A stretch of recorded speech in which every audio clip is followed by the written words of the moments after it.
This is The Joe Gaither Show on BamaCentral.com. For now. Hey everybody, happy June. Hey everybody, happy June. Hey everybody, happy June. Oh, man. I put Andrew Luck on a loop. Good morning. I didn't mean to do that. I wanted them to play on top of each other. The rest of the intro and Happy June from Andrew Luck. All right. Well, that was an awkward start, but that's okay. Good morning. This is the Joe Gaither Show on Bama Central, BamaCentral.com. We're hanging out with you back live in the Derek Daniels State Farm Studios. Appreciate Mason Woods holding it down last week as we jumped out of town for a day or so. We are going to have a fun day. It's raining again in Tuscaloosa. Oh, my God. Have you built your Noah's Ark? It is raining like crazy in the southeast. So hope you are staying dry. Welcome into the Joe Gaither Show. Hope you're ready for a fun Monday, a fun week. We are 83 days away from Alabama kickoff, and we started our early opponent preview on BamaCentral.com. Will Miller putting out the first one. Alabama taking on Florida State in 83 days. So we encourage you to start your day by reading Will Miller's piece, getting ready, getting familiar with the Florida State Seminoles. We're live in the Derek Daniels State Farm Studios, ready to have a fun day. We want you to call Derek for all your insurance needs, 205-758-3391.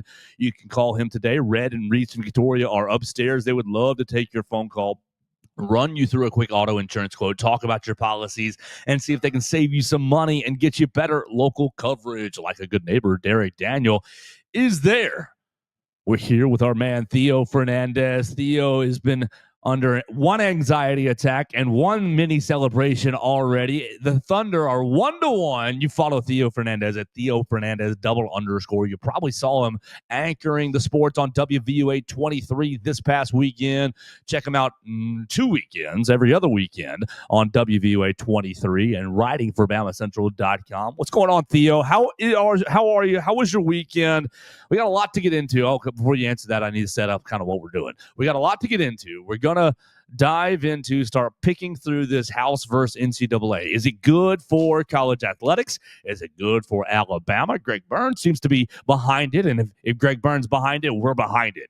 Maybe. We'll talk about all that today. We'll get into maybe some other. I have one recruiting note or topic that I want to talk about, and it's not a specific Alabama player. I want to talk about the Auburn Tigers and their weekend, what they were doing. So those two things will probably carry our day. And then, of course, I want to get Theo's update on the NBA Finals because I got text messages last week. Oh, you're talking finals? You talking NBA? And I said, no, Theo is. And so I want to throw that back at him and let him know let the people know what happened in the first two games. I did see the one shot, the Taliban coming down there and dropping it from 19 feet to win the game. But did not see a second of game two. So I'm at 30 seconds so far of my NBA Finals watching. We need Theo to give us that picture. That's what we're going to do today. You can call us on the voicemail line like my friend Dax at 205-758-3391. No, that's Derek Daniels' number. No, you can call us at 205-462-7340, extension 800. I got like 4 or 5 phone numbers, just second nature in my head. What do you think Derek Daniel does if he gets like a Joe Gaither show call request? I think he just turns it into an auto insurance quote. Hey, man, what kind of car are you driving? 2007 Saturn Vue. You need to upgrade that car, but we can run you an auto insurance quote for $50 a month because your car's a piece of junk. Right. I think he just turns it into a quick quote. He's like, I'll tell Joe your message. So you can leave us a voicemail. Dax has us a voicemail at 205-462-7340, extension 800. You can leave us a comment, question, query, or complaint. We love the complaints the most. At Joe Gaither 6, at Theo Fernandez _, and at Bama Central. So with that, Theo, good morning. How are you, sir? I'm doing fantastic after last night. First of all, meant to ask you pre-show, is Taliban acceptable for this show? And you obviously answered that question because, look. I mean, there's a line, but I think that's on the right side of the line. I think it's a very fun nickname, and he is. Look, if it was any team besides the Thunder in these NBA Finals, I would absolutely be rooting for Indiana. They play an incredible brand of basketball. Halliburton is everything that an NBA superstar should be, because I think that's the level he's about to ascend to. I mean, the guy steps up in every huge moment. He is the moment. That's the nickname ESPN is trying to push for him. Obviously, we have A the little other more one. PC. We have the other one that we like a little more, but man, he is unreal. And I watched that shot go down, and I'm not even surprised. Was your stomach just, oh? Like, as soon as he released it, I just have that thought of there's no way this isn't going in. And sure enough, that thing drops. We are witnessing, I don't like using the word generational at all. This is truly generational. We've quite literally never seen a player make more than 2 go-ahead shots like this in one playoff run. He already hits 3. It's special. Or I think he's at 4. it's 4. Yeah, he has 1 in every single round. Yeah, he's got 1 with the Knicks, 1 with the Cavs. And then he made 1 against the Bucks round 1. And then Thunder, yeah. Thunder, yeah. Now he's done it every single round, and it's been majestic to watch. OKC is way too good of a team. I don't think Indy's getting another game, honestly, but hats off to the Pacers because they deserve all the attention they've got, and they deserve all the praise they've got. And this is a really special run for, you got to remember, a town that is obsessed with basketball. Like Indiana. I don't know if there's a single state in the country that loves basketball like they do. So this is incredible to see for that whole state, for that city. But, OKC, it should be smooth sailing from here. Smooth. Y'all are going 2 games back to Indiana, right? I feel look. Is it 2 or is it 3? It's 2 over in Indiana. Yeah, that's the way it needs to be. 2-2, 1-1-1-1. You taking both of them? I believe so. Okay, is that Thunder fan Theo Fernandez? I believe so, or I'm looking at the basketball because you're gonna have another adjustment. You get the Thunder who adjusted to 2 bigs kind of in the second game. I was reading some thoughts. I didn't watch, but I was reading some thoughts. You're gonna get another adjustment by Indiana, and if Halliburton is who you are saying he is, he ain't gonna go down just all willy nilly. The problem is I don't think Indiana has any adjustments left to make. Unfortunately, like OKC runs so deep. OKC can counter anything the Pacers do. And at the end of the day, I would be shocked if Indiana is able to pull off anything that can surprise the Thunder. Now, Rick Carlisle, incredible coach. He's one of the guys that if anyone can do it, it's him. And this is Adam Silver's NBA. We're going to 7 games, bro. Oh yeah, no, that's true. They'll make a call. They'll send something in. But look, the Thunder it is for all intents and purposes a super team. And there's like this narrative online, and Thunder fans don't like referring to themselves as a super team because the argument is, we're all homegrown. Which yes, is a homegrown roster for the most part, but like, the collection of talent is absurd. When you have the MVP, who is the most points in his first 2 games of NBA Finals in his career of any player ever, and then you have 2 All-NBA level players in Jalen Williams and Chet Holmgren, and then you have Caruso coming off the bench scoring 20, and you have Aaron Wiggins coming out and straining everything, and Lou Dort locking down Halliburton. Like, it just goes so deep, and Hartenstein's unreal on the glass. I don't think Indy's getting another game. All right, well, I'll go against you and say we are going to see 2-2 after these 2 games in Indy. I mean, I'd like it. I would like a fun NBA Finals. Obviously, I want to see my team lift that ring up or lift that trophy up. But this is the last basketball I'm going to get to watch for about 4 months. So, Summer League's coming. We're gonna get to watch Mark and Grant in Summer League, bro. We will. That's actually a very good point because this is the most rooting interest I'll have in a Summer League probably ever. Mark and Grant in Summer League. Will Shackelford find him? Will Jaden Shackelford find it? Does he play on Summer League teams? Probably not. Tyra Lewis might get another shot. Yeah. So it'll be fun. We'll see a lot of our fringe Alabama players play. Was that 5 games or so? 4 games in Summer League? Yeah, just about. I didn't even think of that. And then by that time, it's preseason. It's Alabama. Preseason. Maybe we'll sneak into Coleman Coliseum and see him play. See him play for see him have a little open run. Apparently, I didn't realize this, but during Alabama basketball camps, the running team camps, or they were running team camps last week, the Crimson Tide team, gets out there and does a little open run.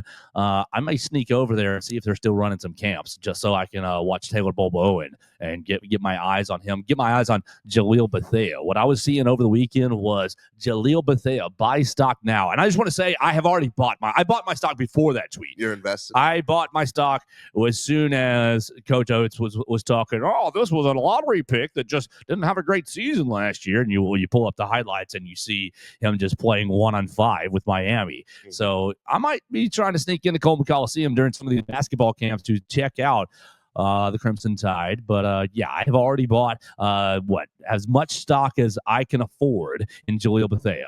You know, my brother, he's 16, playing high school basketball down in Panama, and he's trying to get to one of those elite Alabama basketball camps.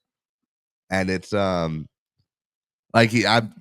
about to be editing together, highlights for him, trying to get him recruited somewhere because the kid's a stud. Is it good? Oh yeah, now Is it tall? Can he shoot? He's 6'4" right now, still growing, which I cannot state enough how much it sucks being shorter as the younger brother already. And just knowing, I've always been able to hold my own when we play one-on-ones, and I just know that when I see him over the summer, it's going to be a bloodbath out there on the court. But now he's good. He's looking into playing somewhere D1, and it's hard to get recruited internationally. What year is he? He's gonna be going into junior year. Okay, so he's still got 2 years. Oh yeah. All right, great. And 6'4" going into junior year, get you some exposure. You never know what'll happen. Yeah, I mean, he's just knowing the numbers and knowing he's gonna need to grow.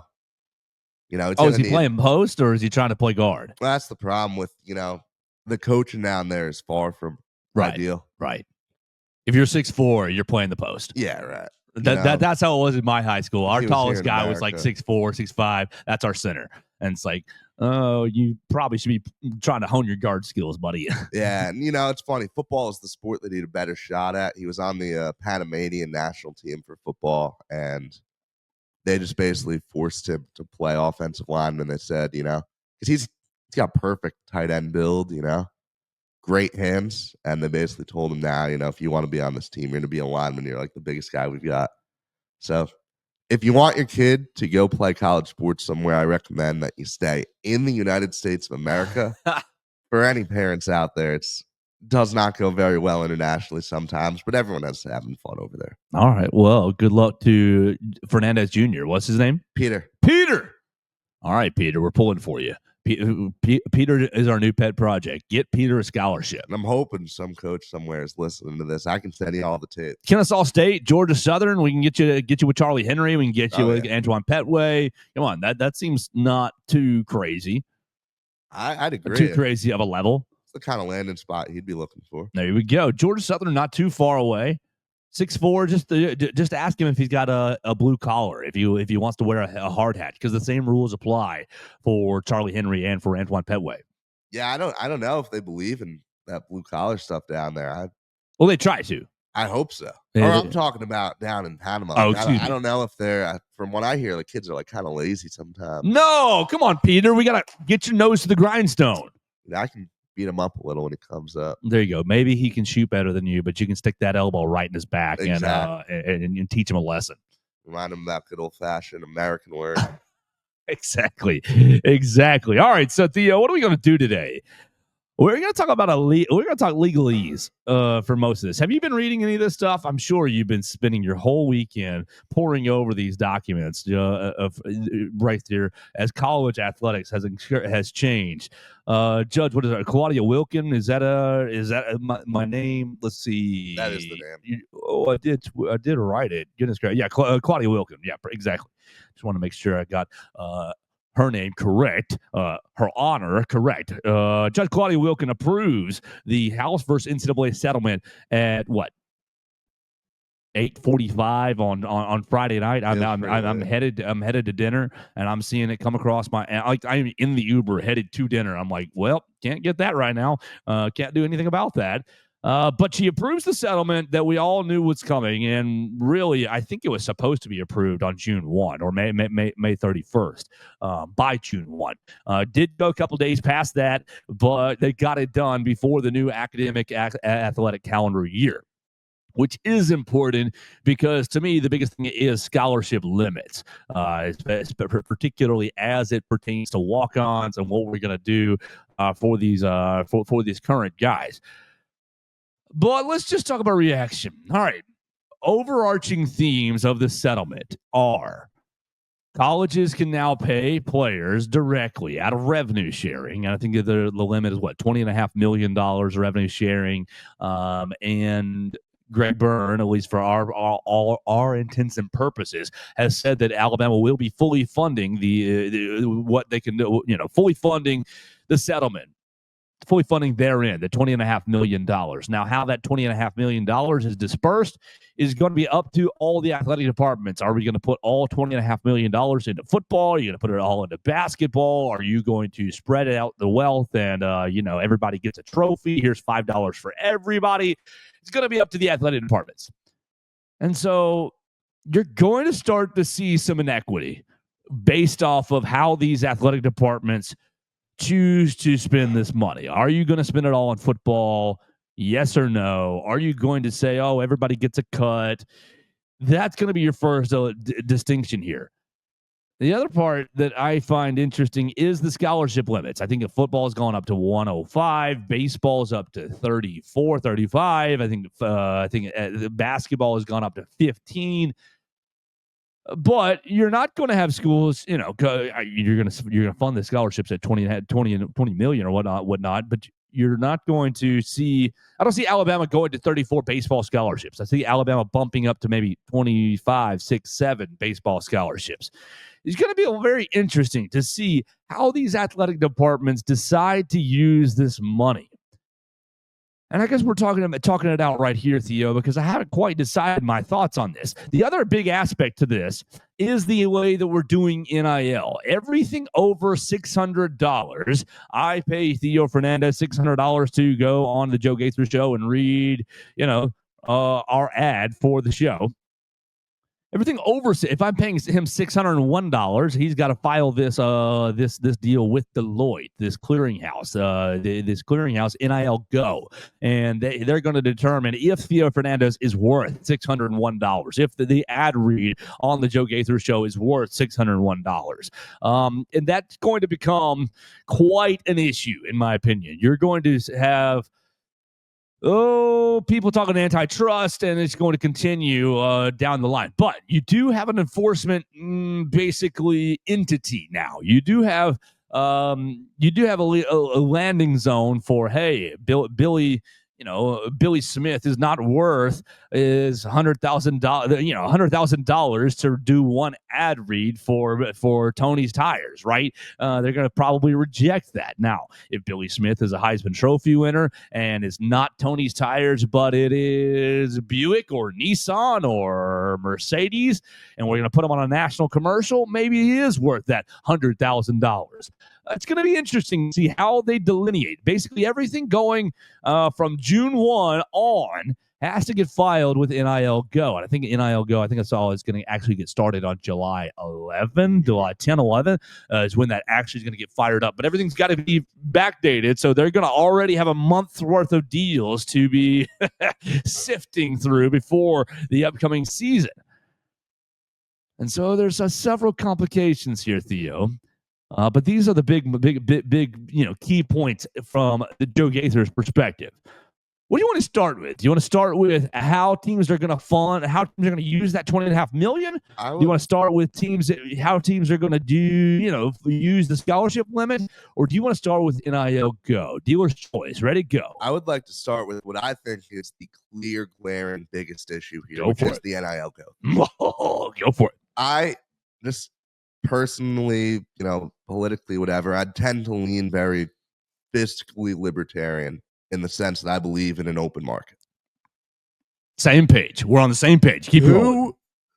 Who is this committee to determine what someone is worth? That's the part that I find baffling. Texas Tech. Oh, perfect example. We're already the same thing. Go. This girl, Kennedy, if you haven't seen the stuff that she does, she incredible. Of course it was worth $1 million. And yeah, she signed a 7-figure NIL deal, which, first of all, I think this is an analogy. This is an example that I'm going to come back to later on because I think it applies for many things here. But in this sense, is that worth $1 million? I look at it and I see a pitcher who absolutely dominated through every pitch of the World Series. One of the greatest seasons of all time. And I look at that and I say, you know what? Single-handedly carried a team who never even been to Oklahoma City to the World Series. I'm like, yeah, you know what? If I don't see why a school shouldn't be willing to pay her that. If Texas Tech decides, yeah, we want to keep this incredible athlete, the best softball player we've ever had, make sure she comes back for another year. After this incredible performance, we're going to pay her. Is this committee going to step in and say, no, based on the deals that other softball players have got, you can't pay her more than $500,000? I don't know. And then on another note, like on a more general note, something that's going to come into play much more. If you are, I don't know, what's an Alabama example we can use? Jalen Hale or Cole Adams, right? And that spring portal opened this year, and you decided, you know what? I'm tired of, my place in the depth chart. I want to go be a wide receiver 2 somewhere. And you take a lot of money to go to some other lower level Power 4 school and play, and they see you as, oh, look at this Alabama athlete, this incredible recruit, incredibly athletic guy. You're worth a lot to us. How do you determine, like, okay, this guy, he never is produced really. He's going to be like a wide receiver 5 at Alabama, but they're willing to pay him like a wide receiver 2. Mm-hmm. How do you judge that? Mm-hmm. How is this not going to cause a million problems every year? And then look at any free agency cycle from any pro sports league, right? The Bears are always overpaying. That's what you do. You pay. Please come play for us. You pay A+ money for B+ players. Yes. So, like, I just don't get it. Like, are we turning this into professional sports? Are we regular? Like, I almost wish they'd just pick a side here. You got a third aspect here. Or you already had 3. You got a fourth aspect here. What's that? Brother, what were we doing up until, when was NIL? 2019, 2020? Yeah. What was college athletics until 2019? $100 handshake here, $100 handshake there, little, and look, not against that. I'm not against that. But we went from everything out in the open and, this is bad, to, we're going to regulate it. What's going to happen when things get regulated and things that we don't like? This deal got X-nayed, this deal got shoved off the table. Oh, well, that's okay. We'll just do it the old way. We'll just call Jeremy Pruitt and find some McDonald's bags and make it happen. We'll do the Cam Newton style. $180,000 for Cam is a steal for a national championship. Sorry, Alabama fans, the greatest single season of all time in college athletics. To me.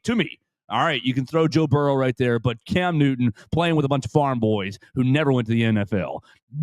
Just absolutely an absurd season. Absolutely worth $180K.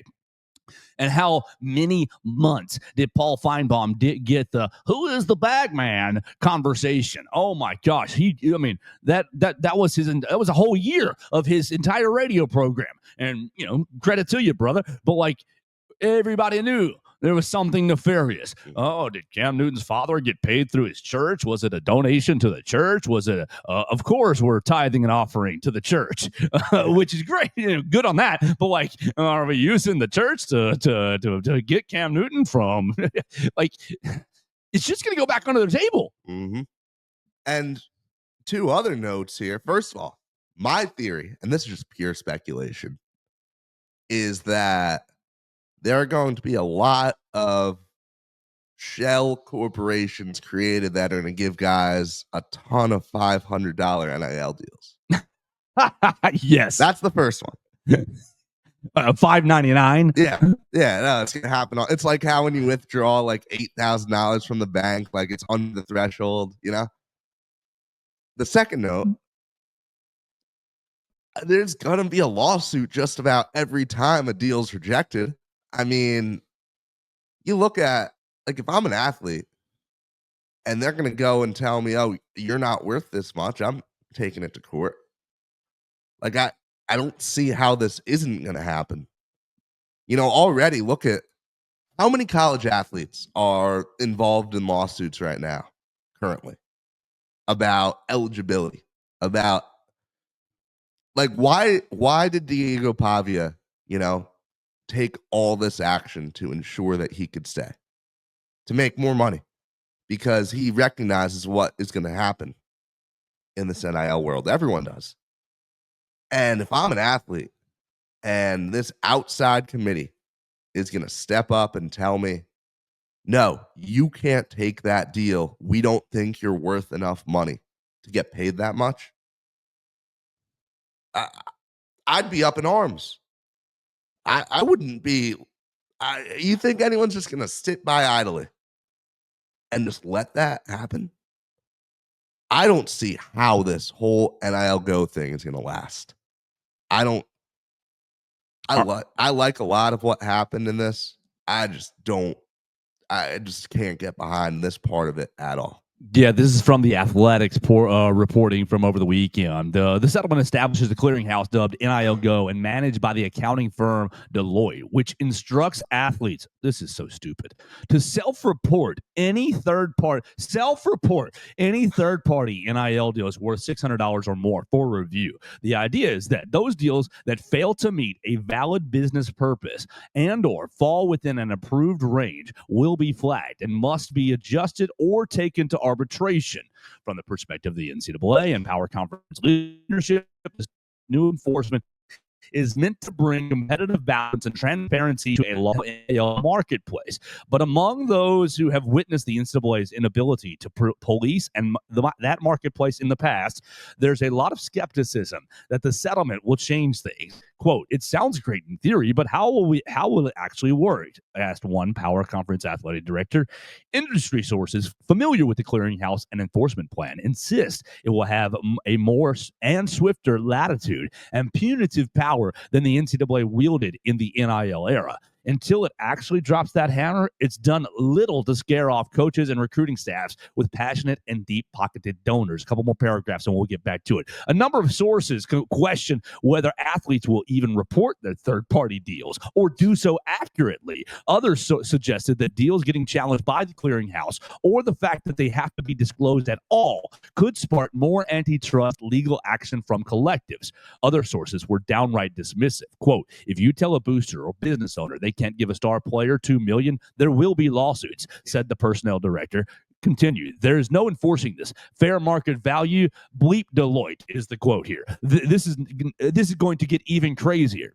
Continuing, the law enforcement arm with a legit enforcement arm with some teeth, perhaps in the form of suspensions or ineligibility, might change that sentiment. And multiple athletic directors suggest that if the clearinghouse merely serves as a minor deterrent to egregious pay-for-play payments, it will be better than the pre-settlement circumstances. But others think the undertow of NIL and collectives is too strong to turn back now. Last quote, "There are a lot of rich people that can't buy a professional sports franchise, but they can give a ton of money to their alma mater. And if you're telling that millionaires and billionaires what they can and can't do with your money, you're probably going to lose that battle."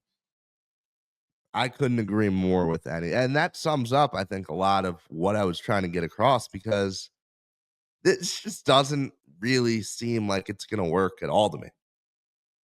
And first of all, for once, I think the NCAA has kind of done something okay, because we It's all an know, effort. It's an right, effort. we all know this Credit was the effort. Continues. so unsustainable what was happening. We all know something had to happen. And I hope, and I do think that this might be the first step towards finding whatever that real solution is. Sure. This is not the solution. I don't think anyone's going to agree that it's the solution. I agree. I'm with you there. I'm very concerned about the NIL Go aspect. Now, I think that what you're going to end up doing, what you're going to end up seeing is like how here's the deal. How do you of course, remember Bryce Young had a Mercedes contract. Was it Mercedes? What was his national car brand? He had a big time car. Was it Buick? I'm not quite. He's looking it up. But Bryce Young, after when he got that Heisman, ended up getting himself a pretty big BMW. Thank you. Which actually makes sense. Right. Yeah. Well, and so he had a big old deal, and like of course, whatever that number was, you can pretty much say is worth it because he's on the commercials and the national brand big time, right? Bryce Young, what I was told when he was here, when I was told when he was here, which take it with a small grain of salt, but I was told this from multiple people, that my man's was charging $9,000 for an Instagram post. Yeah. 9,000. Do you remember when he had the Fortnite post or two? I do. I'm in the dorm playing Fortnite, and it was like 2 pictures, and it was 2 pictures and a caption. I was told that he made 18 grand for that. Now, Fortnite, everybody, all your kids are playing Fortnite. I mean, if you haven't heard of Fortnite, you're living under a rock. All your children that play video games are playing Fortnite, and it's a fine game, good game, pretty relatively wholesome in my opinion. And I stink at it because I stink at third-person shooters, at first-person shooters. I'm like, who's shooting me in the back? I'm much more. I like a story mode game where I know where the computer people are. I don't like. I'm not smart enough. I'm not good enough, instinctual enough to play with other humans on a big map. I'm getting shot in the back of the head all the time. Which okay, no problem. Old man over here, but it's a popular game. Mm. But if Bryce says this is my value, $9,000 for an Instagram post. Who are we to say he's not? Who are we to say it's not? And of course, Bryce was an exception to the rule, an extreme on one end. But I don't have a good example for a current player. Okay. What about our right tackle right now? What's he worth? What's the right tackle worth doing commercials for Taco Casa? Now, there is you could argue that he's not getting paid by Taco Casa because it's his family's company, because it's his parents' company, right? But there's also an argument that what if they're just funneling money to their son through the Taco Casa ad? Like, and I'm not suggesting that this is nefarious, but like you've got both ways of this. Like, what's Wilkin really worth to doing I get the Fantastic Four? And like, good on you. It's a good commercial. It's a well put together commercial, and we love local businesses right here. Absolutely, go get that sweet tea. Free ad for you, Taco Casa. But like, what's he really worth? I don't know.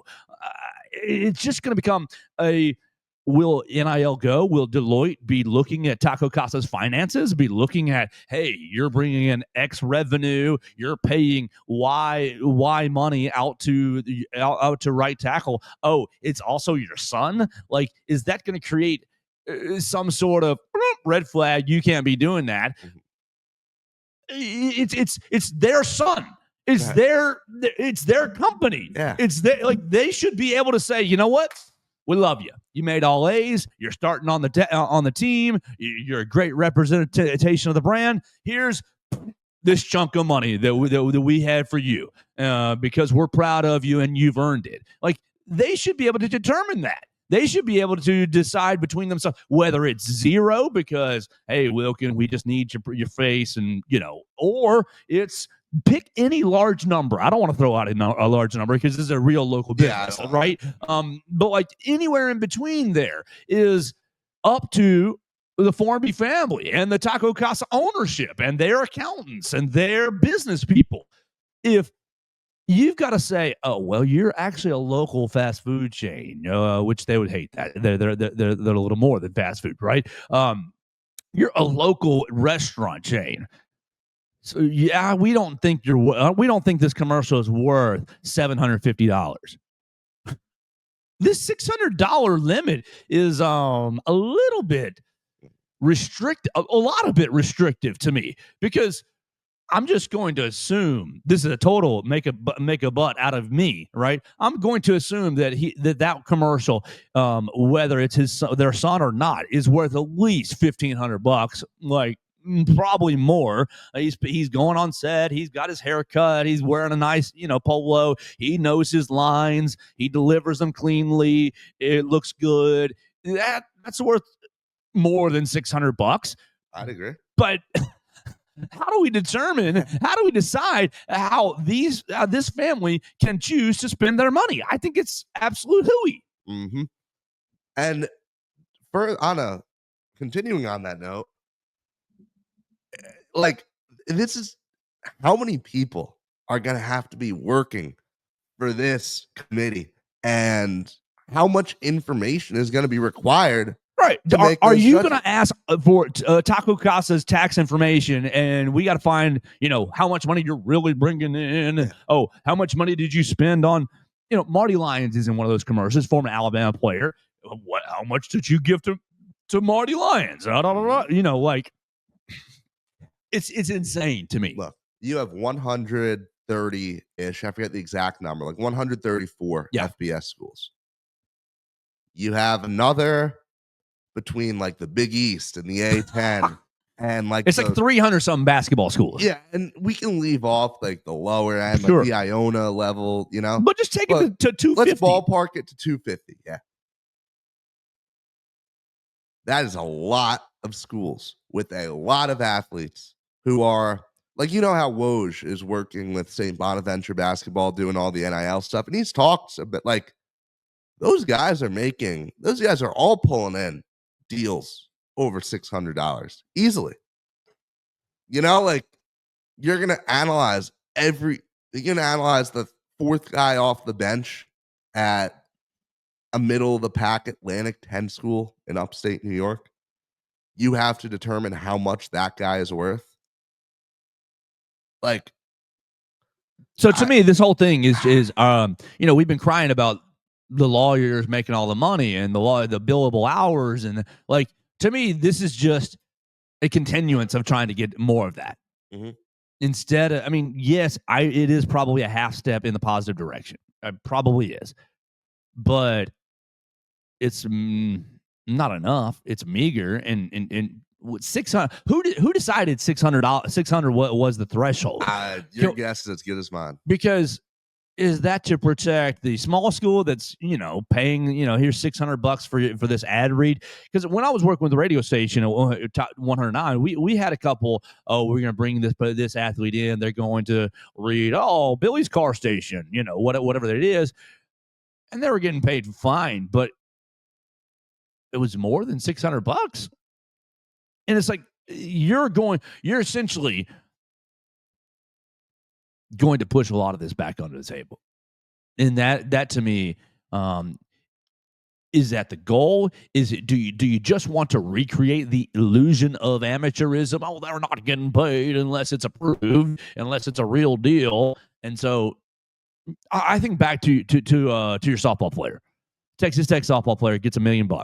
And okay, we can be honest, very much in the pay for place and category of NIL, because what was she? Does she have any sort of branding deals? Theo, Google her and see if she's connected to any sort of brands with Texas Tech. But we remember the Texas Tech boosters and the Matador Club are up on the money, and they're trying to give it out to the colleges.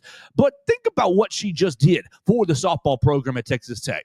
$1 million. Is it worth it? I went back and forth with some commenters this past weekend about it. Oh, well, that seems like they wasted that $1 million. No, they didn't waste that $1 million. They won the school's first Big 12 title in regular season. They won the school's first Big 12 conference title. They made the Women's College World Series for the first time ever. They got back to the postseason for the first time since 2019. So they ended a 6-year postseason drought. I guess 5, you take out COVID-19. A 5-year postseason drought. You go to the College World Series for the first time. You go all the way to the championship series, and your lady is pitching her daggum arm off. And so Was the $1 million worth it? To me, undoubtedly, yes, because the Texas Tech coaching staff can go into any living room now and say, we made the College World Series. And you can say, oh, well, it's just because you have an elite pitcher. And you say, well, do you want to be the next elite pitcher? The recruiting profile has been raised at Texas Tech, period. Whether they want it all or not, you've got 2 conference championship rings on those young ladies' fingers, and you've got a lifelong memory for that team. You have lifelong memory for the fans of that team, for the boosters of that program. You think about how many Texas Tech powers that be were at the Women's College World Series at Oklahoma City and experiencing the pageantry and experiencing the just the rah-rah in the moment. Obviously it didn't go well. It didn't go the way they exactly wanted to, but they spent the entire week in Oklahoma City, battling with college softball's best, and they're going to be infected with that fever. They're going to continue to invest in that program. Yes, the $1 million was worth it, but if you put that through the NIL Go Deloitte scrutiny, and she's not doing car commercials for name your dealership in Lubbock, car commercials. Oh, we're gonna do car commercials. We're gonna do restaurant commercials. We're gonna do every other. We gotta do what? How many industries does she have to hit to get to $1 million? Probably a lot. Right? Just pick your number. Like, no, she's probably not giving companies that $1 million back, in value back. But what did she do for the school and the program? It's absolutely worth $1 million.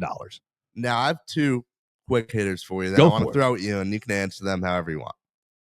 First of all, when you look at this, and when you look at this Texas Tech deal, this school has $20.5 million, right? Yes. They're paying $1 million to a player in a sport where most schools are not going to come close to paying out $1 million total for this sport, right? And then that ignores anything like volleyball or track or any of the other, lesser money sports. With this setup, when you're capped, when you have a set cap, right? I don't see, this is clearly going to hurt Texas Tech and other sports because now you have less money. Like, now schools have to make the conscious decision, like, wait, maybe we just need to push everything into football. Yep. That was the first part of this discussion. Keep going. Yeah, that is a very, very big concern to me. And I almost think it should have been. How good do you think Villanova can be in basketball with no football program to even think about? Oh, yeah. But then, that's kind of an interesting example because there's a school where I think the big one is UConn. Perfect. Same thing. I think UConn's a huge one because, football just had a very solid year, but it's going to pull in more money than basketball. Dan Hurley's going into that athletic office saying 80%. Right. 80% of this pot. And with the success, you'd think they'd just do it. Now, is Florida going to be willing to pay Boogie Fland $3 million to come there if they know, wait, we have to keep DJ Lagway next year? Those schools, like a Florida or, Alabama, Texas, any of the Texas schools where you have a lot of sports that you are very competitive at, is Alabama willing to give Justin LeBron enough money to stay if they know, okay, we have to, field a top 5 football team, and we're trying to get back to the Final Four in basketball, and we have a bunch of talented softball players that we want to keep, and we have all our, there's a little bit of money being thrown to all our track All-Americans, that's a lot to me. The one other quick thing that kind of ties in, so the schools get $20.5 million, right? They're allowed, the way that I read this, the revenue that you're making from TV deals, that's where the 20 million kind of comes into play, right? So when we see Diego Pavia in a Fansville commercial in October, that's not through Vanderbilt at all. So that's not part of it. Correct. But that money still has to be approved by this committee. Correct. Okay. The Dr. Pepper, he's going to take, Dr. Pepper wanted me. They paid me X and Y. I spent 3 days in whatever video shoot, and And so Deloitte will have to determine if that money matches up the value of, Dr. Pepper's company and what Diego Pavia's worth and what what the value of a player even participating in a commercial. Is he worth that much? Like all just Now, did you see Mark Sears with TurboTax this March? Okay. Right? He had those deals. It's with a national brand. And yeah, he had some appearances on national TV. But those ads, especially the social media stuff, was promoted, pushed heavily towards Tuscaloosa, towards the state of Alabama. Yeah. So I Probably wonder, geolocations or whatever. A lot of those deals that athletes sign are like that, where you're gonna sign with a national company, like I think DoorDash, like Uber Eats, like one of those two is another big one that does it a lot. Like that's one where you're probably gaming the system, where it's like, okay, no, you sign me as a national, and then they can just, because Mark Sears signing that deal that gets him seen everywhere in Alabama, that's clearly a direct result of him, being a Crimson Tide athlete. Yeah, of course. So that's another way where, okay, there's a workaround for a lot of the stuff. I'm seeing a lot of holes in this system, and I don't want to try to pick their thing apart, but this is what everyone's going to try to do. That's what every company, every school, every athlete's going to try to do. Right. So one big quote from this. Let's see. This is director of athletics from Kansas. Responded to the Athletic article that I kind of just picked out of. He said, "I never read a more dramatic anonymous source quote than those used in these type of articles by coaches, player personnel, and administrators. Quote: the sky is falling. Schools are going to spend $1 billion on rosters. Can't stop collectives from throwing money above the cap. We don't stand a chance. Throw in the towel." So he's basically saying the settlement is strong. He summarizes. The settlement is strong. The plan is solid. Hope we can do our part to give it its best chance.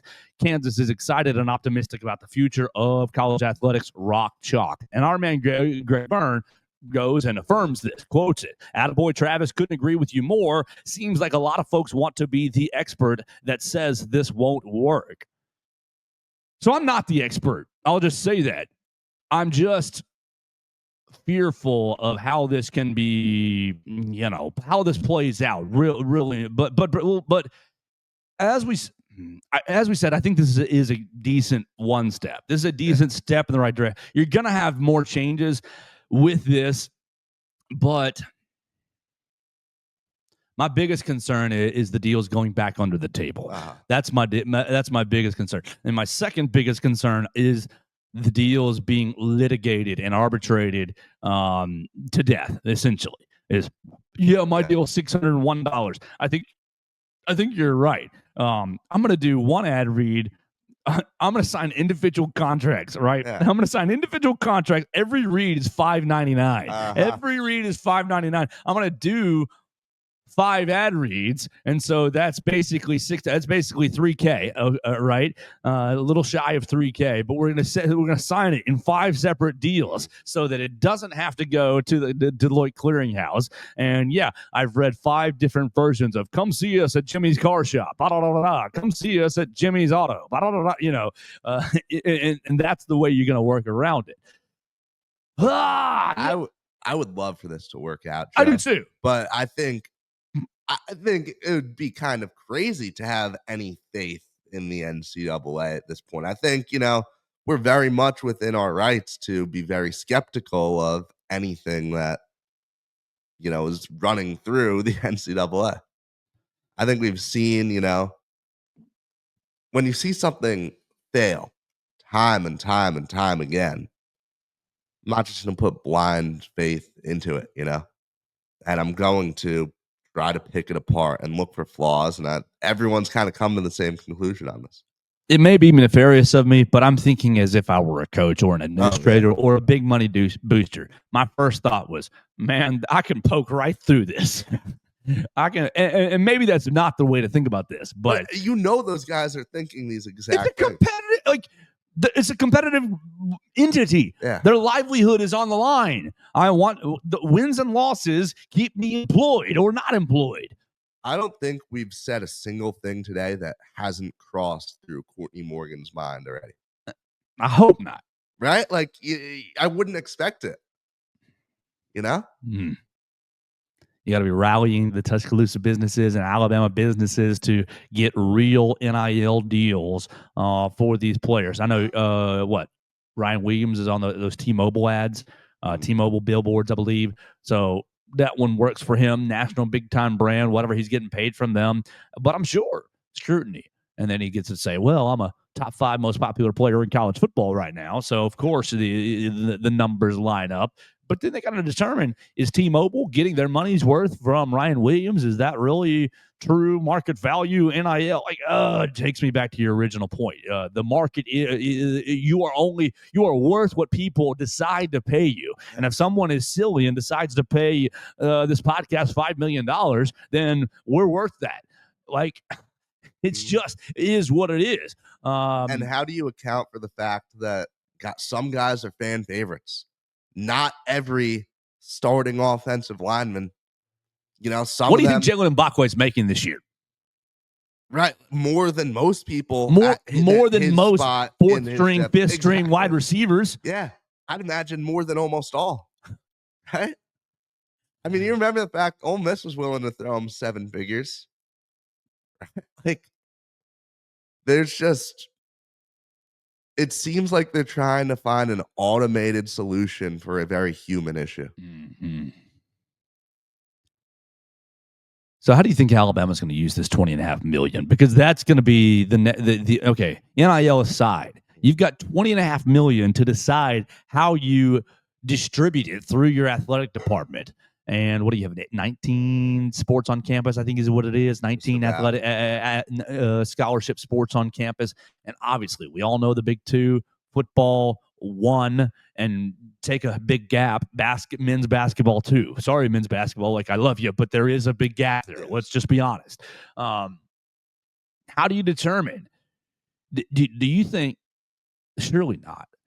But do you think that there's just a small committee in the Alabama athletics department going through the entire roster of all these rosters and saying, okay, $2,000 here, $5,000 there, $10,000 there, $20,000 there. Oh, here's quarterback Ty Simpson, $50,000. Do you think that that's how we're doing this, or do you think that we are, here you go, coach, here's your X million for your roster. Here you go, coach, here's your X million for your roster. And Nate Oates and Kalen DeBoer get to not fight. I don't want to paint that picture, but discuss and debate. Hey, you give him X percentage points. We need those percentage points. We need this percentage of that pot. Or do they go after the smaller programs, the volleyballs, the track and fields, the women's basketballs? Do we just go eat their pie and say, sorry, we're hungrier than you? What? How does Alabama? This seems like a bad recipe for athletic departments. Alabama may never win a volleyball game again. I'm serious. Well, when was the last time? I'm sorry. We haven't done a lot of winning in the Rashinda era. Well, take it further back than that. Like those really smaller sports, those non-money sports, at a school like Alabama that excels at a lot of things, I just don't see how Rashinda Reed's getting any money, or how Wes Hart's going to have any money to build his roster. And soccer's been good for the last 3 or 4 years. Soccer's an ascending program, and the only, if you're a school up north, right, where maybe you're better at soccer and you don't really have much to speak of in the way of baseball and softball like we do down here. Okay, there's a place where you can keep that alive. I don't think Texas volleyball is going to go anywhere. I'm sure they'll be able to keep money together because, they win at a great clip. I just think that this is going to lead to, I don't think we'll have a lot of everything schools anymore, because I just don't see how you can make that commitment to keep. And then, let's bring your point home. Yeah. Have you looked at Will Miller's latest piece on baseball, under baseball from Bama Central? I've not gotten to read that. That's fine. You don't have to. Here's the bullet points.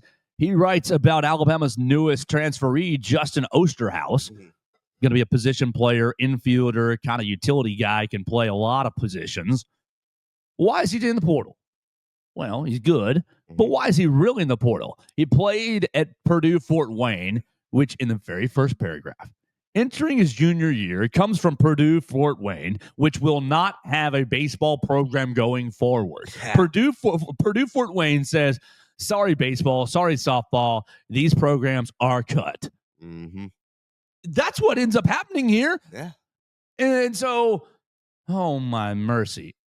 I think Think about your favorite non-revenue sport here in Tuscaloosa. Is it too crazy to say that sport is in danger? Mm-hmm. I love the Alabama soccer team. I think it is a lot of fun. I think those games are fun. I think the fact that there's a bit of a soccer culture when you go to those games is awesome. You know, I- how is that program going to continue to thrive at all? Purdue Fort Wayne unveiled plans for multi-million-dollar budget cuts on May 22, leading to the school's baseball and softball programs being axed the following day. Now, Osterhaus he batted .328 and had 16 home runs and 46 RBI. So my man's was a quality player. Real quick, because I think the audience needs to hear this. Are you familiar with his stat line in one single game? No, go for it. Okay. He had a game. I'm not kidding.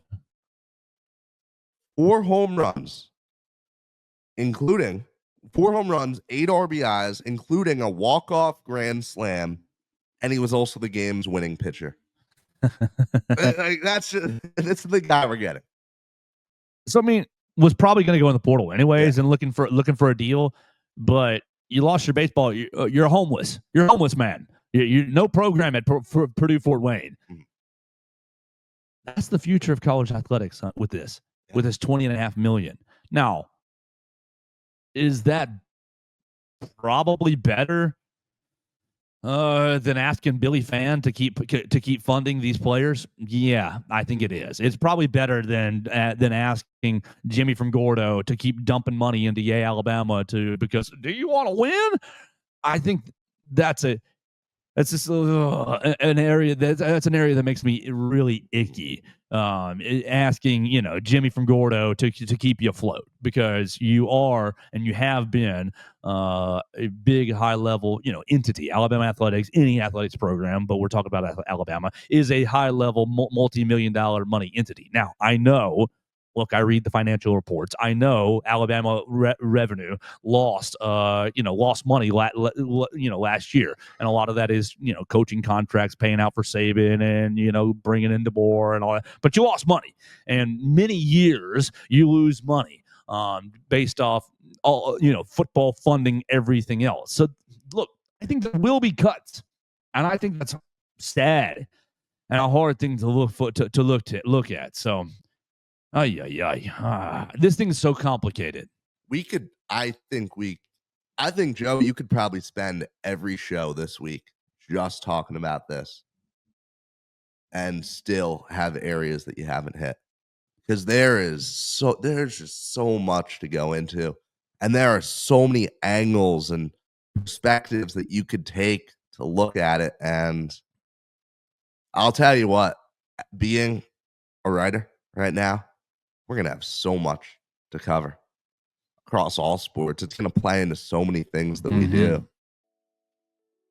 I'm very curious to see how. I mean, I think Greg Byrne is one of the best in the business. I absolutely do think you are, sir. I know you listen and you watch every day.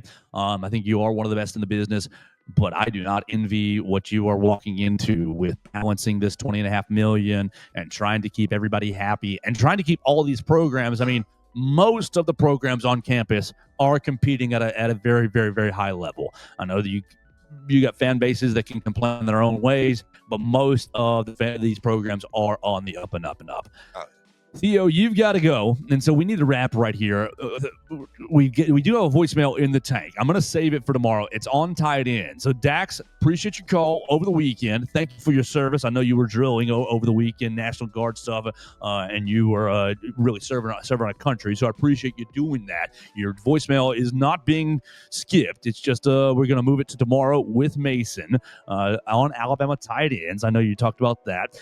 We will continue to talk about this Anything you want to say before you get out of here about the Thunder, about this, about anything on your mind? We'll let you have the final word, and we will try to stay dry on a Monday. Well, Thunder up. I think, the series will be just about over by the time we're speaking next week. Very excited to read perspectives about this NIL thing, and the staying dry isn't going to happen. Have you seen the forecast? It's raining every day this week. It's raining, hallelujah.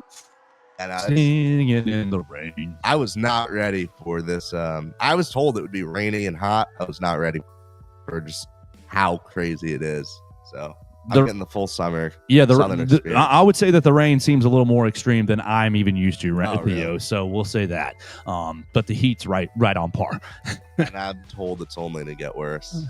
Leave us a voicemail if you disagree with what we're talking about today, especially if you disagree. But 205-462-7340, extension 800. We'll be back with Mason Woods tomorrow to talk about this. You can leave us a comment at Theo Fernandez, _, at Joe Gaither 6, at Bama Central. Subscribe, rate, review the program on Apple Podcasts, Amazon, Spotify. We'll talk to you tomorrow right here on the Joe Gaither Show on Bama Central and BamaCentral.com.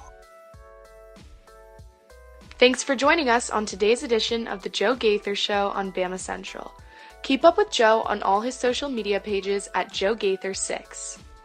Subscribe, rate, and review the show on Spotify and Apple Podcasts, and be sure to read us daily at BamaCentral.com.